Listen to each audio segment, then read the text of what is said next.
Welcome to Infinitely Irrational, where we discuss the real, eccentric, and complex history of mathematics. Brought to you by Mathematical Expressions.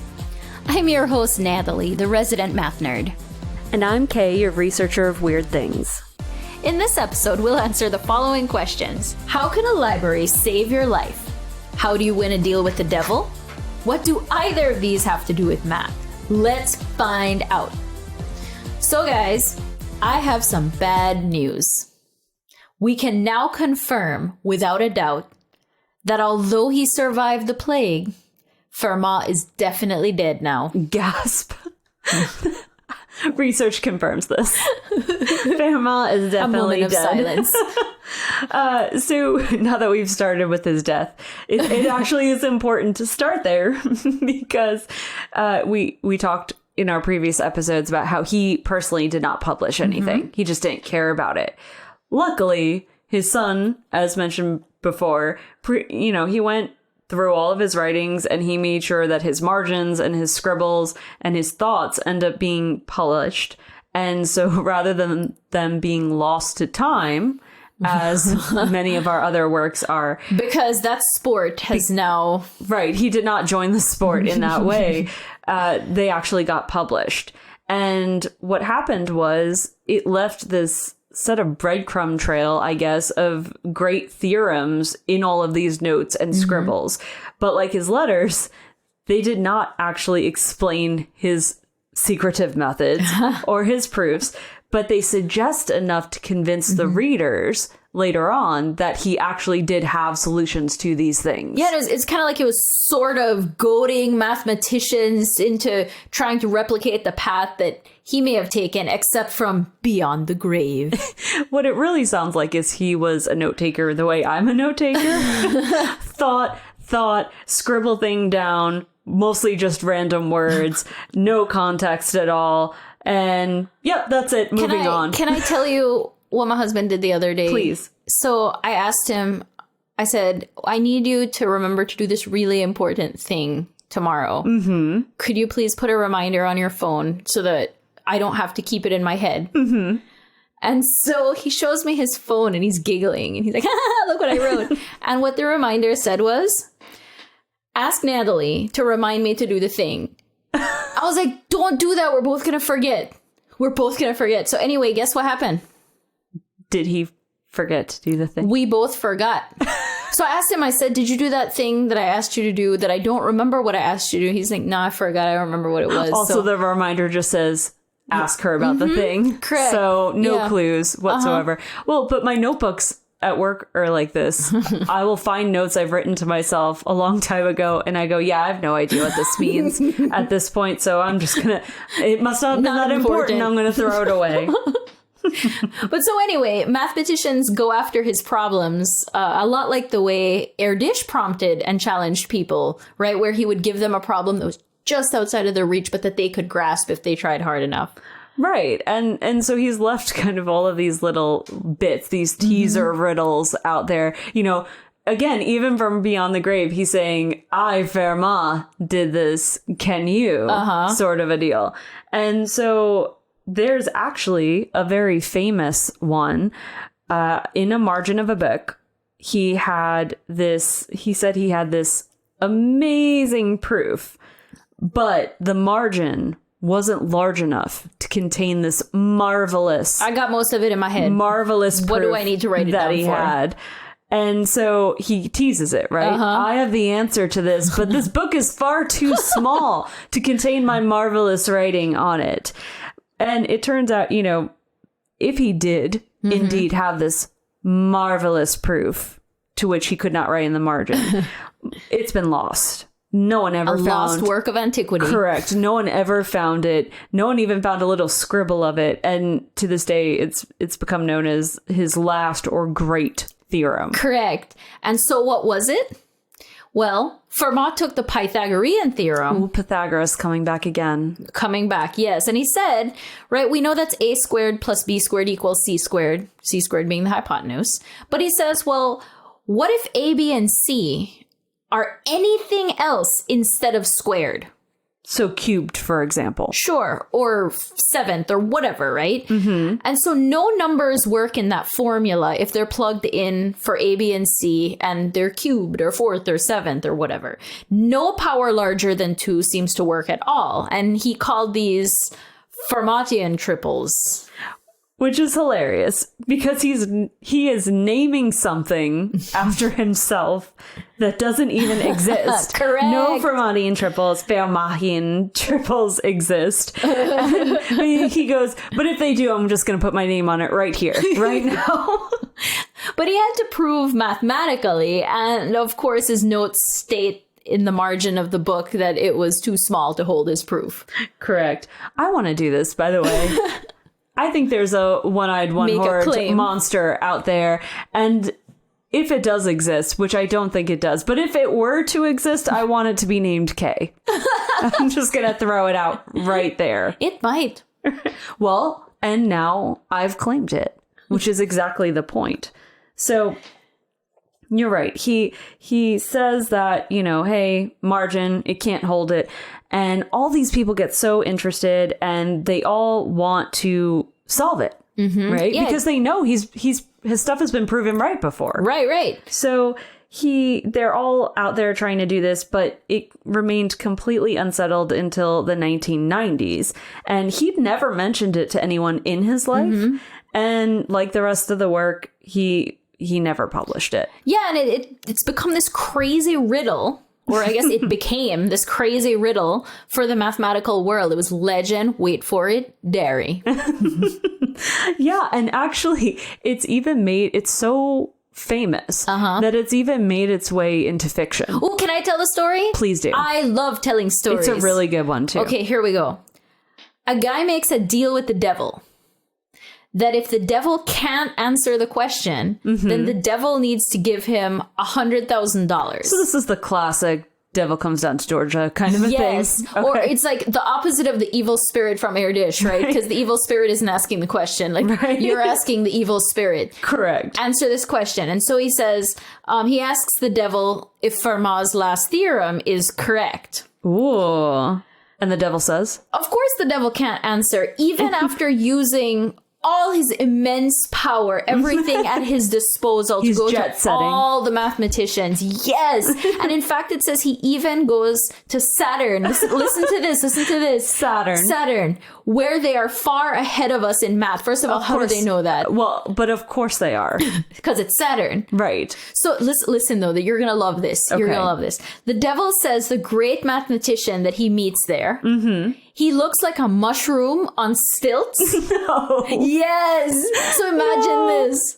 Mushroom on stilts. But he can do differential equations in his mushroom head. That's what it says. And he can't answer the question. So random. This is the story you tell your children at night, Sure. This is what stories for the children of mathematicians. So yeah, it's really likely that Fermat did not actually have the proof for this. I love that every time you're like, I'm setting myself up. Fermat. I take a little pause to try and stop myself and say it correctly. I've already asked for forgiveness, so So more than likely, this was one of those where it was a note that he wrote to himself. Honestly, he might not have even been serious or ever thought anyone was going to see this little who's scribble. Going to read this thing? Right. It was a book he owned and he scribbled in it. But regardless, likely he didn't have it.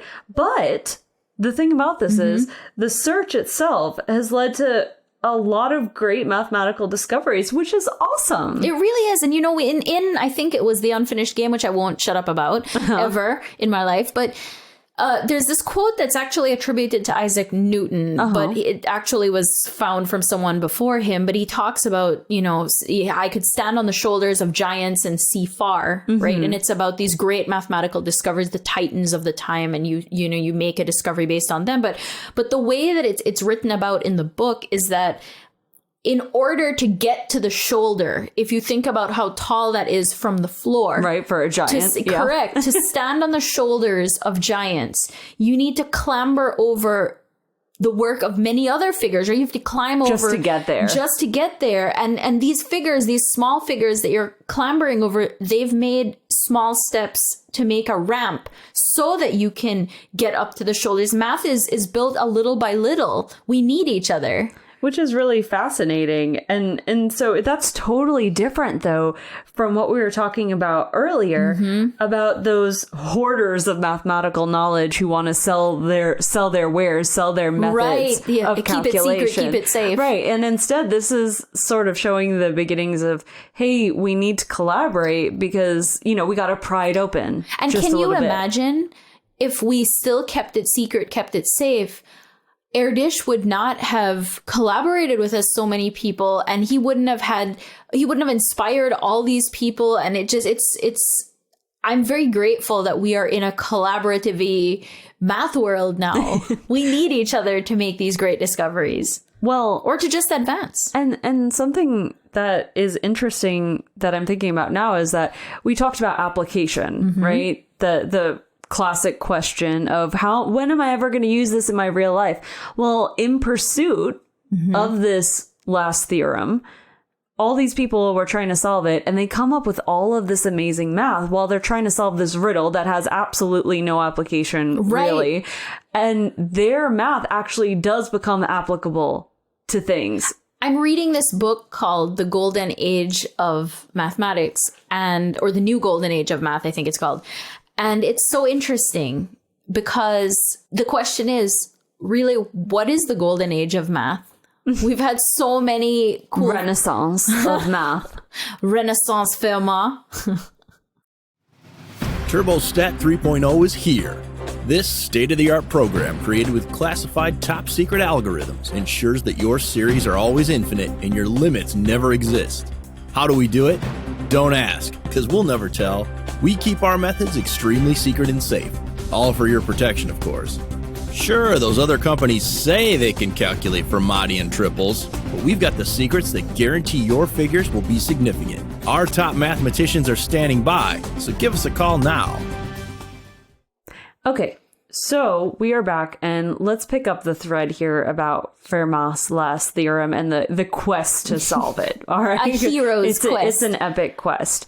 So just recapping, Fermat leaves this cryptic note after he's dead, and all his math peeps immediately start trying to prove this last theorem that, the proof can't possibly fit in the margin of this book. And again, part of this was you talked about he would send these letters to people and say, I can do this, can you? Right, so they thought it was solvable. Correct. And so at one point there was this guy named Frey, and he realized that, I'm gonna say some math. He realized that he could transform the equation of the theorem so that it remained mathematically true to the original, but it became a different type of equation that was called an elliptical equation. Okay.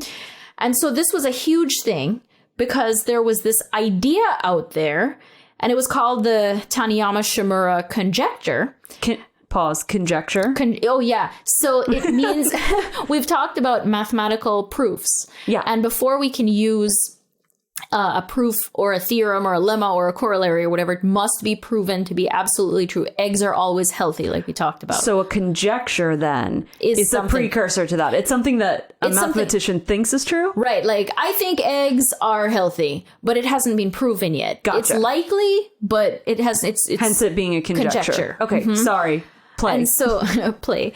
And so he said this Taniyama-Shimura conjecture says that all elliptical equations are modular. However, this equation didn't seem modular.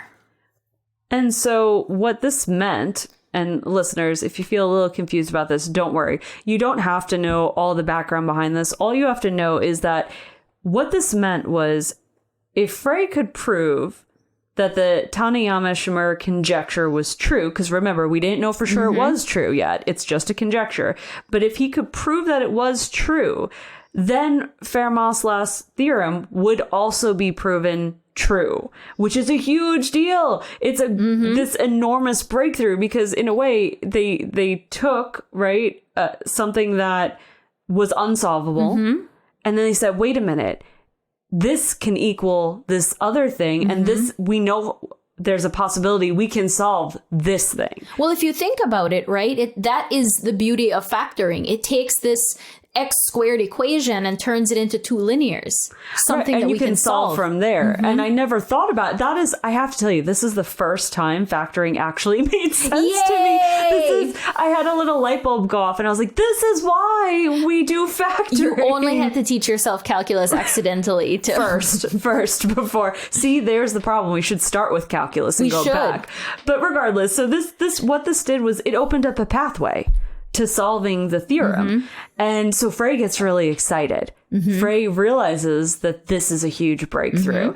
And so, of course, Frey can't wait to share this. He runs with his quill. Right. He can't wait to share this with his colleagues. And so he gathers them all together in this big auditorium and he explains this new idea to the room of mathematicians who are listening to him. And they suddenly realize, as they're listening to him, that one, he's right, but two, that he's made a mistake. There was a flaw in the logic. He hadn't proven that his equation was absolutely not modular. He just sort of thought it was weird. Yeah.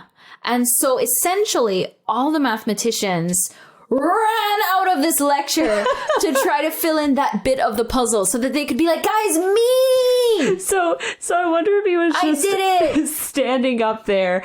And yeah, so the research says that he's delivering this lecture to this group, right? And the group is listening and he says, so, you can turn it into an elliptical equation, which people, I don't know what that means, but he says it, right? You can turn this into an elliptical equation. And all of his colleagues go, so big deal. What is that? What does that matter? And then he pulls, he mic drops the Taniyama-Shimura conjecture and he goes, we have this conjecture that, is a way to solve this thing. If we can prove this. Right. If we can prove this, it means we can prove the last theorem. And they all go, and then they're just waiting for the bell to ring so they can run out and solve the problem. They're being real trolls, by the way. I don't know if that's true because I have been in pro dev sessions where I'm thinking about, or you go to a conference, right? Okay. And the presenter is telling you a thing and it inspires you to want to, whether it's improve your classes or make this innovative new thing. And I'm like, stop talking. I want to get out there and do it. And so this one thing makes sense for my class. I want to do it now. Even though I'm so excited and I want to be in the room, I also want to leave so I could do it right then. So I think it could be that. Yeah, but I think they did kind of want to claim a little glory for themselves. Maybe. I don't think it was all just, for the good of the world. The greater good. Mathematical world. Hashtag Grindelwald. They all rush out, right? They all rush out of this place. And they think it's going to be solved in just a few days. They're going to be able to prove it's not modular. It's going to be simple. There's all these people working on it. So sooner or later, the guy already had taken us far. We just need to fix his little error. This little pothole right in the road. So they all run out. They think an email's going to come through at any day. And it took something like 18 months after that of all these mathematicians working before that one piece was finally solved. And here's the thing. All of that was just, like you said, one piece of the larger puzzle. Right. Now, though, mathematicians knew that if they proved the Taniyama-Shimura conjecture to be true, guess what? They could solve Fermat's last theorem. So all these mathematicians celebrate. Woo, they're so excited. Did it! And then the air goes out of their balloon. Because they realize they went, we ran out. We solved the thing. It's awesome. Now we have a really easy path forward to solving Fermat's last theorem. Except it's not that easy because they have to prove the Taniyama-Shimura conjecture true now. And that is monumental. People have been trying to solve or to prove this to be true for 30 years. And remember, right? Fermat lived in the 1600s. From then until now, it was proven in 1994 by Andrew Wiles. Not 1694, 1994. We've been working on this for 300 years. It's so ridiculous. Also, fun fact. Please. Fermat's last theorem saved someone's life. That is intense and absolutely 100% true. Woo! So let me tell you about it. A guy named Paul Wolfskiel was completely in love with this beautiful woman. As you do. You know, like Hypatia, I guess. I don't know. Maybe. Anyway, he was completely in love with this beautiful woman who didn't love him back. Perhaps she was married to the truth. Very sad. In his despair, though, he went about systematically getting ready to kill himself. Yes, and I'm glad you say systematically, because it was just that. He had a plan and he followed it to the T. So I guess mathematicians aren't all that impulsive.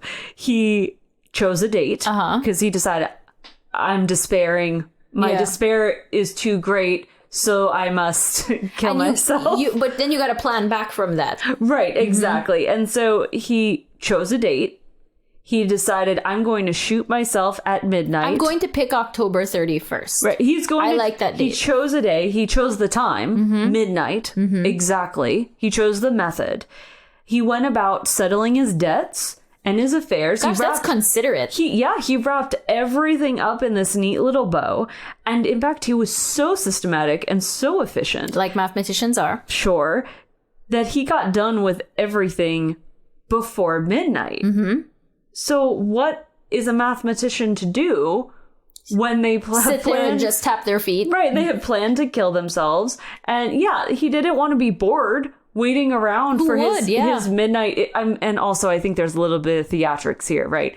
October 31st at midnight. Yeah, I can't do it at 11. It wouldn't be as dramatic. I can't do it then. at 6:32. Right. So he goes, okay, I gotta waste some time here. I think I'll go to the library. How excited are you that the guy chooses to go to the library? I'm really excited about it. I think that's the perfect place to go to kill a few hours. So he gets to the library and he finds himself looking at a mathematical paper by Kummer. Okay. Yeah, sure. He went to the library for research. Right. That is literally as you do. And so what he did, he's looking through this paper and he follows the proof line by line. But then he realizes there's a gap in the logic. So he didn't know whether it was actually a mistake or if it was just an omission. So again, night of his chosen suicide, gets finished with his affairs early, takes a trip to the library, browsing around, happens to open this one book, happens to look at this one problem, and he has this epiphany. He doesn't know, again, whether it was a mistake or an omission. If it was a mistake, then that meant that Fermat's last theorem would be easier to solve than originally believed. I'm picturing like thunder and lightning going on in the background. It's October 31st, This is an epic moment. And so he sits down, right? He says, give me a second. I'm going to look at this. I have some time. Yeah, I got some time to waste. I'm either going to create a mini proof to fill in this gap, or I'm going to reveal something that shows that what we've all believed in this proof was actually wrong. So it's kind of like what we just said happened with Frey, who got up on stage and said, here's this thing, and they all realized there was a gap, right? And they all ran out to try and solve it. So he discovered a similar thing, but in a book. Right. And so he was so excited. He's working through this, and he's so engrossed in his work, and I feel this down to my core. He works through until the dawn, missing his suicide deadline. Hop on. Nice one there. And in the end, he did create the mini proof. To fill in the gap. Yes. And he was so thrilled that he managed to do this, that his love of life was renewed. He now was married to the truth. And he decides not to kill himself. He missed his deadline, one, but also, I guess you're right. And he had paid off his debts. That's nice. Right. Or something. We don't quite know how he settled his affairs, but, but either way, he realized, you know what? That crush wasn't that serious. You know what's serious? Math.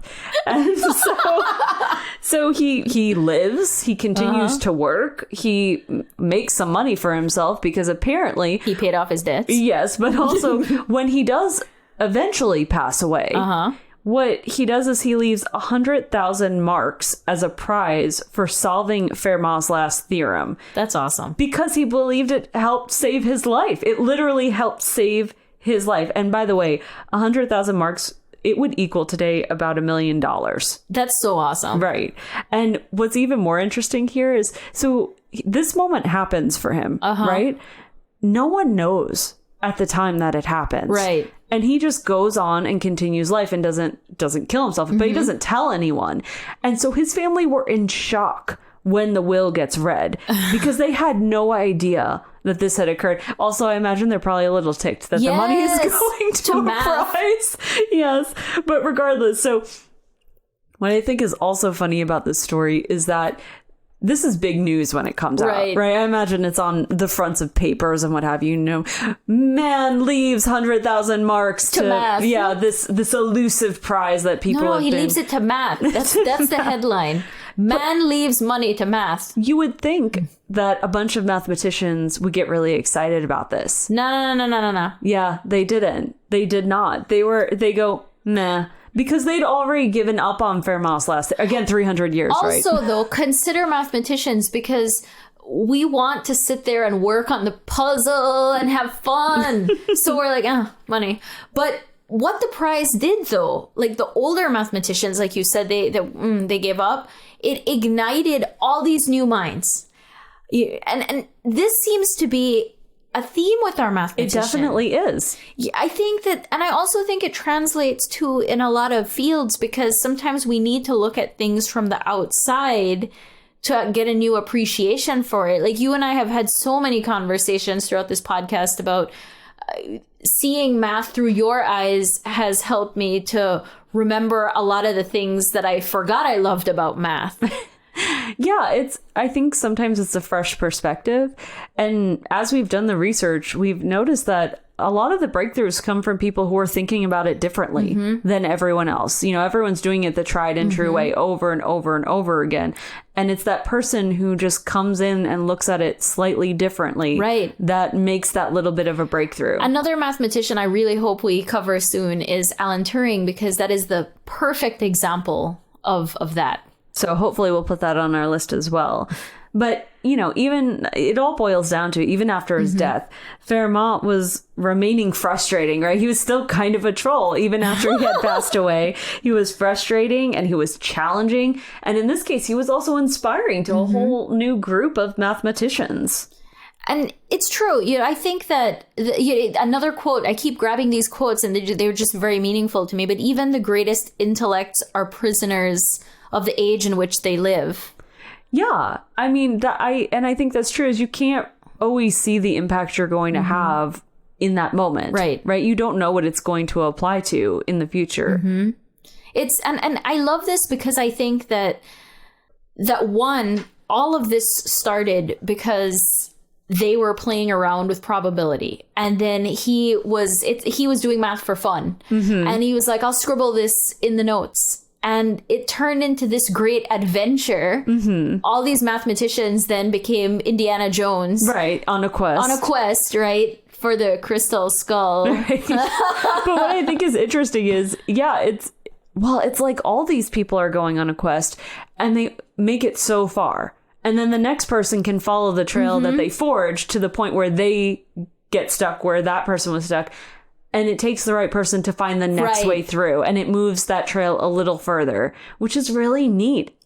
It's so fun. It really is. So that brings us to the end of our trilogy on Fermat.